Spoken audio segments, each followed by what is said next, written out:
자, 그러면 이제 부동산 거래 신고 절차는 일단 신고 기한이 있겠죠. 그러면 매매 계약을 체결하게 되면은 이때는 계약의 체결한 날로부터 30일 내에 부동산 소지지 관할 시군구청장에게 들어갑니다. 그래서 그 법제 3조가 있거든요. 그 조문 하나 읽고 시작하죠. 자, 제가 읽어드립니다. 법제 3조 제1항. 거래 당사자는 다음 각 호에 어느 하나에 해당하는 계약을 체결한 경우 그 실제 거래계약 등 대통령령으로 정하는 사항을 거래계약의 체결일로부터 30일 내 밑줄입니다. 체결일로부터 30일이에요. 그 권리의 대상인 부동산 등 권리에 관한 계약에 오는 권리의 대상인 부동산을 말한다.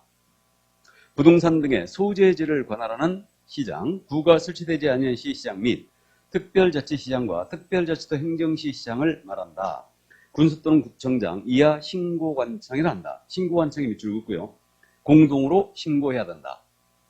다만 거래 당사자 중 일방이 국가, 지방자치단체, 대통령령으로 정하는 자의 경우는 국가 등, 이하 국가 등이라 한다. 국가 등이 신고를 해야 한다. 자, 칠판봅니다. 그러면 신고기한은 계약을 체결한 날로부터 며칠이라고요? 30일이에요. 잔금일이? 아니에요. 그럼 계약을 체결한 날로부터 30일 내 거래 신고하는 겁니다. 그 다음 어디다 한다고 그랬냐면 토지 건물 소재지 관할 시장 군수 구청장이에요. 그래서 토지 건물 소재지다. 그러면 매수인의 주소지가 아니란 얘기죠?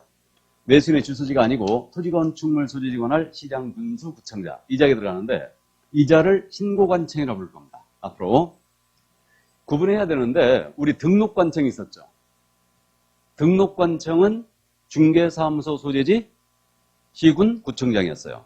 근데 토지건물 소재지 관할 시군 구청장 이자가 부동산 거래 신고를 받고 있으니까 이자가 바로 신고관청이 되는 겁니다. 이게.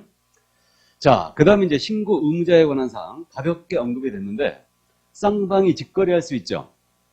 중개업소는 안 통하고 그러니까 매도 매수가 직거래할 수도 있고요. 우리 개업공사가 중개거래할 수도 있죠. 그러니까 중개거래인 경우와 직거래한 경우 신고 의무자가 틀립니다. 그러면 쌍방이 직거래했어요. 이때는 당사자가 공동으로 신고해야 된다고 했어요. 그래서 거래 당사자가 공동으로 신고하는데 쌍방이 직거래했거든요. 당사자 중 일방이 국가나 지방자치단체가 있었어요. 또는 공공기관이 있었습니다. 그러면 국가, 지방자치단체, 공공기관, 공공기관이라면 투이트공사라든가 전력공사라든가 수자원공사라든가 원자력공사라든가 이런 데가 있는데 이러한 공공기관 등이 당사자 일방이었다. 그러면 그들을 국가 등이라 부르는데 국가 등이 신고할 의무가 있다는 거죠. 국가 등이.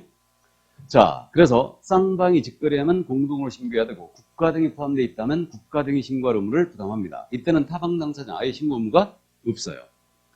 이번엔 이제 중개거래예요. 그러면 개업공사가 계약서를 작성 교부한 거예요. 개공이 계약서를 작성 교부했다는 얘기는 중개거래를 말합니다. 그럼 중개거래한 경우는 개공이 직접 신고를 하셔야 돼요. 이거. 다음에 공동중개였잖아요. 공동중개시는 공동으로 관여개공이 신고 들어갑니다.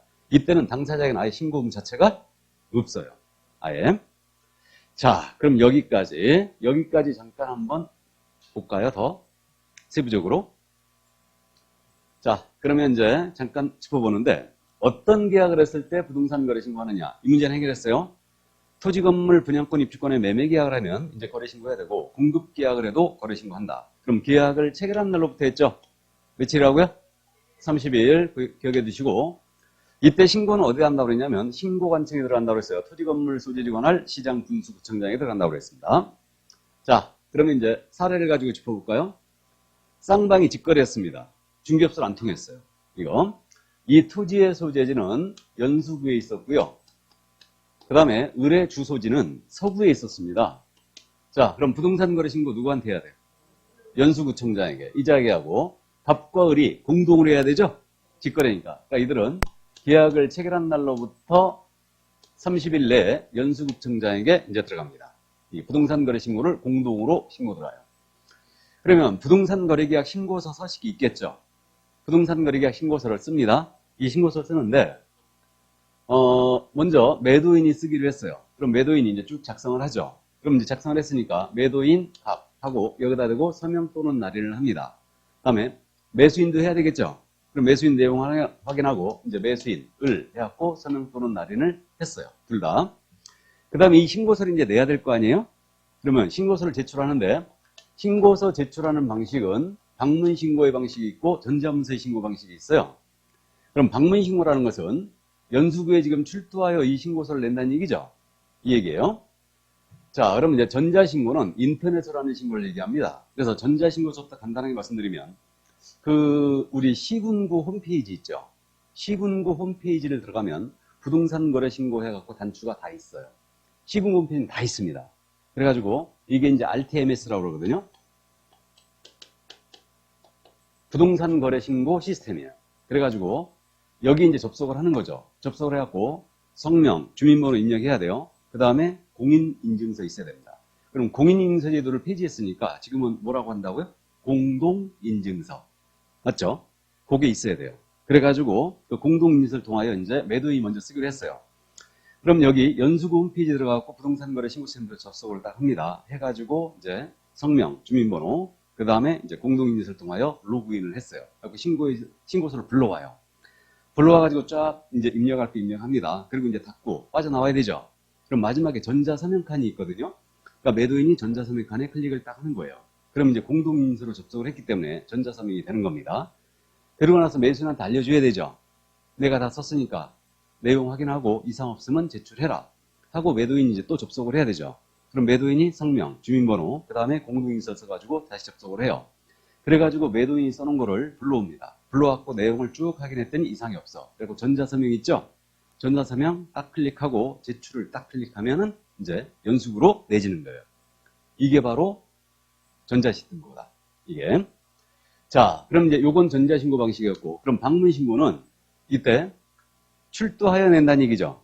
그러면 지금 우리 법문에 뭐라고 되어 있었냐면, 거래 당사자 직거래한 경우는 거래 당사자는 공동으로 신고해야 한다 그랬죠. 그러면 자, 연수구에 방문 신고할 때 갑과 을이 같이 출두하여 신고서를 맞들고 내야 될까요? 아니면 그 중에 한 명만 가서 내고 오면 될까요? 한 명만 가면 될 거다. 맞죠? 그러니까 공동으로 신고하란 말을 오해하시면 안 됩니다. 공동으로 신고하라는 얘기는 신고서에다가 갑과 을이 서명 또는 날인을 같이 하라는 얘기고, 제출은 당사자 1인이 해도 됩니다. 1인이. 그럼 이렇게 되네요. 당사자 직거래 이유는 부동산 거래 신고를 공동으로 해야 된다. 그럼 맞았죠? 근데 당사자 직거래 이유는 부동산 거래 계약 신고서의 제출을 공동으로 해야 된다. 그러니까 공동으로 제출하여야 한다라고 하면 이건 틀렸죠. 물론 둘이 할 일이 없어가지고 가서 내가 같이 내도 됩니다. 손 맞잡고 가서 내도 되는데 1인이 제출하면 된다. 이해했죠? 이걸 오해하면 안 돼. 그러니까 공동으로 신고해야 한다는 맞았는데 공동으로 신고서를 제출해야 한다는 틀렸어요.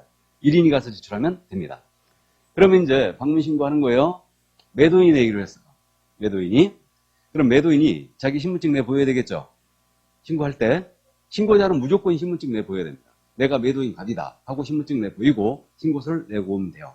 그럼 이때 매도인이 이제 내면 되는데 계약서 사본 같은 걸 첨부하느냐? 첨부하지 않습니다. 원칙적으로 신고서만 냅니다. 신고서만. 그래서 원칙적으로 이제 신고서만 제출을 한다. 이게 여기에 이제 자금 조달 계획이라든가 법인이었다. 그럼 법인 주택거래계약 신고서를 다 같이 내야 돼요. 다 같이 내는데 어쨌든 신고서만 내면 원칙을 한다. 이거 그러면 계약서 사본은 첨부하지 않아요. 지들이 필요하면 이걸 요구합니다. 야, 계약서 한번 보자. 요구할 수도 있어요. 자, 그래서 어쨌든 신분증 내보이고 매도인이 내고 오면 끝입니다. 이렇게 되는데, 자, 근데 매도인이 내기로 했는데 매도인이 갑자기 바쁜 일이 생겼어요. 그럼 다른 사람 시킬 수 있겠죠? 그죠? 물론 매수인한테 네가 좀 내달라 그럴 수도 있고, 어쨌든 다른 사람 시킬 수 있어요. 이것을 제출대행이라고 해요. 제출대행. 그러면 제출대행을 만약에 병이 하기로 했다. 그럼 병은 자기 신분증 가져가야 되죠. 그리고 내가 갑으로부터 위임을 받았다 하고 자기 신분증 내보이고 위임장 제시해야 되겠죠. 위임장. 그래서 이 위임장 자필 서명한 위임장이에요. 요즘 위임장이 전부 다 도장 찍지 않는다고 그랬죠. 제가 말씀드렸죠. 행정관청에서 일을 볼 때는 요즘 인감님에서 절대 안 냅니다. 자필 서명이다. 위임장에다 자필 서명하면 돼요. 그 다음에 자필 서명을 증명하기 위해서 그거 위임한 자의 신분증 사본만 붙으면 돼요. 그럼 주민증 사본이라든가 여권 사본이 붙으면 된다는 얘기죠. 운전면허증 사본도 돼요. 그래서 위임장과 그 신분증 사본을 제출을 하고 경위 대행을 하면 됩니다. 됐죠? 근데 전자문서 신고는 컴퓨터로 하는 거죠. 그럼 컴퓨터 앞에 본인이 앉았는데 대행자가 앉았는지 알 수가 없더라. 그러니까 전자문서에 의한 신고는 제출 대행을 허용하겠어요, 안 하겠어요? 안 한다는 거죠. 이걸 주의해야죠. 방문 신고할 때만 제출 대행을 허용을 합니다. 됐습니까? 이게 쌍방직거래였어요. 자, 이번 이제 중개거래. 중개거래인데 이 중개사무소가 서구에 있습니다. 개공이 계약서를 작성 교부했다는 얘기예요. 그러면 서구에 있고요. 이 토지의 소재지는 역시 연수구에 있습니다. 자, 그럼 이제 갑과 을 간의 거래를, 매매를, 토지에 대한 매매를 A가 중개했어요. 그럼 부동산 거래 신고 누가 해야 돼요? A가. 맞죠? 이때는 당사자의 신고금 자체가 없어요. 아예 없어요. 신고금 자체가. 그러니까 중개거래인은 개공한테 신고금가 있는 겁니다. 그럼 이 개공은 계약을 체결한 날로부터 누구한테 해야 돼요? 연수구청장에게. 30일 내에 들어가야 되죠? 그럼 연수구청장은 신고관청이라고 부르죠. 토지 건물 소유관할 시군청장 신고관청이고, 여기 서구청장을 뭐라 불러요? 등록관청. 맞죠? 중개사무소 소재지 시군구청장이잖아요. 이자를 등록관청이라고 부르고 연수구청장은 신고관청이라고 부릅니다. 그럼 이자에게 계약을 체결한 날로부터 30일 내 부동산 거래 신고를 합니다. 그럼 이제 신고서를 우리 개공이 써요. 그리고 쭉 쓰고 개공은 A 하고 서명 또는 날인이에요. 우리 서명 및 날인할서는 공부했죠. 우리 과목에서 서명 및 날인할서는 두 가지뿐이다. 확인 설명서와 거래계약서뿐이에요. 나머지 서류는 전부 다 서명 또는 날인이에요. 그럼 이제 개공이 서명 또는 날인합니다. 이때 개공이 작성한 신고서에 매도인 갑과 매수인 을은 여기다 대고 서명 또는 날인을 할까 안 할까요? 네? 매도 매수, 매도인 매수인, 개공이 작성한 신고서에 서명 또는 날인을 하겠냐고요? 안 합니다. 개공만이 신고서를 작성해서 내는 거예요. 그러니까 이들은 신고 의무 자체가 없기 때문에 신고서에 서명 또는 날인 자체도 안 해요. 안 합니다. 개공만이 신고서 써갖고 내는 거 그냥. 개공이. 그러면 제출 방식은 당연히 방문 신고 방식과 전자문서 신고 방식이 있겠죠. 그럼 당연히 전자문서 신고는 거기 이제 개공이 접속을 해요. 그래서 이제 중개거래 해가지고 개공 접속을 이제 성명, 주민번호, 공동인서 해갖고 접속을 해가지고 중개거래인 경우 해가지고 이제 불러오죠. 불러와갖고 신고서를 쑥 쓰고 전자서명 딱 클릭하고 제출하면 끝이에요, 그냥. 이거는. 그래서 이제 개공은 전부 다 전자문서로 하고 있고요. 그 다음에 이제 방문 신고는 개공이 여기 연수구를 출두한다는 얘기죠. 출두하여 이제 제출을 합니다. 그러면 당연히 개공도 자기 신분증 내보이고 내가 개공이다 하고 이제 내고 오면 됩니다. 근데 갑자기 손님하고 약속이 생겨갖고 못 오게 생겼어요. 그러면 여기 방문 신고할 때 제출 대행할 수 있겠죠. 그러면 역시 개공도 대행을 시킬 수 있다. 다른 사람을. 이때 주의할 점은 개공을 대행하여 신고서를 낼 수 있는 자는 소속 공인중개사에 하나입니다. 그럼 중개보조원은 개공을 대행할 수 있다 없다? 없다는 얘기죠. 그러니까 보조원에 대해서 지금 어떤 태도를 취하고 있는지 능히 짐작되죠? 우리 과목은 보조원을 취급한다 안 한다? 취급을 안 합니다. 죄송한 얘기지만 소공만이 대행할 수 있어요. 소공만이. 이걸 주의해야 됩니다. 그러면 소공이 개공을 대행을 할 때 개공의 자필서명 위임장과 개공의 신분증 사본이 필요하냐? 이 문제인데 이거 필요 없어요. 소공의 신분을 보장하겠다는 뜻이죠, 이거. 내가 개공 A의 소공이거든? 하고 신분증 딱 보이고 신고서 내고 오면 그냥 끝이에요. 그러면 여기 연수구청장이 이 소공이 개공 A의 소공인지 아닌지를 어떻게 확인하면 되겠어요? 등록관청에 전화 한 통 때리거나 아니면 협회에 전화 한 통 때리면 되지. 협회 명단 통보돼 있으니까 다. 그죠? 그래서 소공은 신분을 보장하겠다는 얘기예요. 그래서 당사자를 대행하는 자는 위임장과 신분증 사본을 내야 되거든요. 근데 소공은 개공을 대행할 때 이걸 내지 않는다는 거죠. 이게. 그럼 당연히 전자문서로 합니다. 전자문서로 할 때는 제출 대행을 허용한다 안 한다? 허용하지 않겠죠.